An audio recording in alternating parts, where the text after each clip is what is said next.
Halo semuanya, selamat datang di podcast kita hari ini. Bareng aku, Filio. Dan aku, Iqbal. Hari ini kita bakal membahas mekanisme kerja enzim. Nah, biar penjelasannya lebih jelas dan enak didengar, kita udah kedatangan narasumber jenius kita, yaitu si Jarvis. Nah, sebelum jauh ke teori, coba jelasin dulu deh, sebenarnya enzim itu apa sih? Jadi gini, enzim itu adalah protein khusus yang berfungsi sebagai katalis, artinya mempercepat reaksi kimia di dalam tubuh tanpa ikut habis bereaksi. Bayangin aja kayak tukang bantu yang bikin reaksi kimia jadi lebih cepat tapi dia sendiri nggak rusak. Jadi enzim itu bantu tubuh kita biar reaksi-reaksi penting kayak pencernaan atau metabolisme bisa jalan lebih cepat gitu ya? Betul banget. Tanpa enzim, reaksi kimia dalam tubuh kita bakal berlangsung super lambat. Contohnya, proses pencernaan makanan bisa butuh waktu berhari-hari kalau nggak ada enzim. Nah, terus di sistem kerja enzim ini ada sistem kerja lock and key teori. Ini tuh maksudnya apa sih? Nah, di teori lock and key atau kunci dan gembok ini, dijelaskan bahwa enzim punya sisi aktif bagian tempat substrat menempel, dan bentuknya pas banget sama substrat. Jadi kayak gembok dan kunci, cuma kunci yang bentuknya pas yang bisa masuk ke gembok itu. Berarti kalau bentuknya beda dikit aja, substrat gak bisa masuk dong. Betul banget. Makanya enzim itu bersifat spesifik. Misalnya, enzim amilase cuma bisa memeja amilum, nggak bisa kerja di protein atau lemak. Wah, jadi kayak hubungan yang udah cocok aja ya. Kalau nggak cocok, nggak bisa nyatu. Haha, bisa juga dibilang gitu.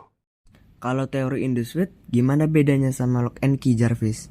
Nah, kalau teori induced fit, enzim itu sifatnya lebih fleksibel. Bentuk sisi aktif enzim bisa sedikit berubah, menyesuaikan bentuk substrat ketika substrat mendekat. Setelah reaksi selesai, bentuk enzim kembali seperti semula. Oh, jadi kok lock and key bentuknya udah pasti pas dari awal. Kalau induced fit, itu bisa menyesuaikan dulu biar pas ya. Ya, benar banget. Makanya teori ini dianggap lebih realistis. Karena menggambarkan kondisi enzim yang bisa memeluk substrat biar reaksi berjalan optimal. Kalau gitu, berarti kerja enzim bisa dibilang luar biasa ya? Tapi Jarvis, apakah sistem kerja enzim ini bisa mengalami hambatan juga? Nah, pertanyaan bagus, Filio. Tentu aja bisa. Kerja enzim bisa terhambat atau bahkan berhenti kalau kondisi sekitarnya nggak sesuai. Ada beberapa faktor utama nih yang bisa bikin kerja enzim terganggu. 1. Suhu, temperature. Kalau suhu terlalu rendah, enzim jadi kurang aktif karena partikel bergerak lambat. Tapi kalau suhu terlalu tinggi, enzim bisa denaturasi, alias bentuknya berubah dan nggak bisa bekerja lagi. Enzim tubuh manusia optimal di suhu 300 degrees. Kalau demam tinggi, beberapa enzim bisa rusak sementara. 2. pH derajat, kias aman. Setiap enzim punya pH ideal. Kalau pH terlalu asam atau basa, struktur enzim bisa berubah. Contoh, enzim pepsin di lambung optimal di pH 2 asam.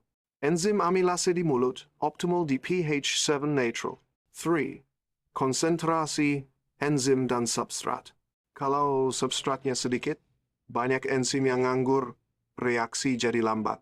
Sebaliknya, kalau enzimnya sedikit, sebagian substrat nggak akan terurai. Jadi harus ada keseimbangan. 4. Zat penghambat, inhibitor. Ada zat-zat yang bisa menghambat kerja enzim, disebut inhibitor. Ada 2 jenis. Kompetitif, bersaing dengan substrat di sisi aktif kayak kunci palsu. Non-kompetitif, menempel di bagian lain enzim dan mengubah bentuk sisi aktifnya. Beberapa racun atau obat bekerja dengan cara menghambat enzim tertentu.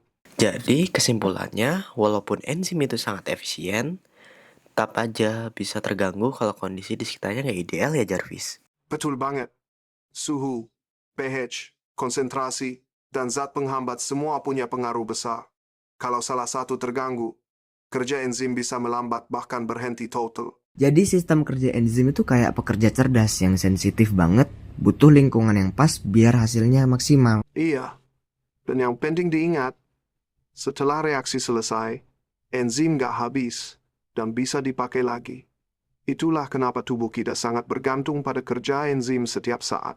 Keren banget penjelasannya. Makasih banyak Jarvis yang udah jelasin dengan super jelas. Iya, makasih banget. Dan buat pendengar semua, semoga kalian makin paham tentang bagaimana enzim bekerja di tubuh kita. Ubur-ubur ikan lele sama-sama le. Senang bisa bantu. Oke, sampai di sini dulu podcast kita hari ini. Jangan lupa terus belajar biar makin paham konsepnya, bukan cuma hafalan. Sampai jumpa di episode berikutnya.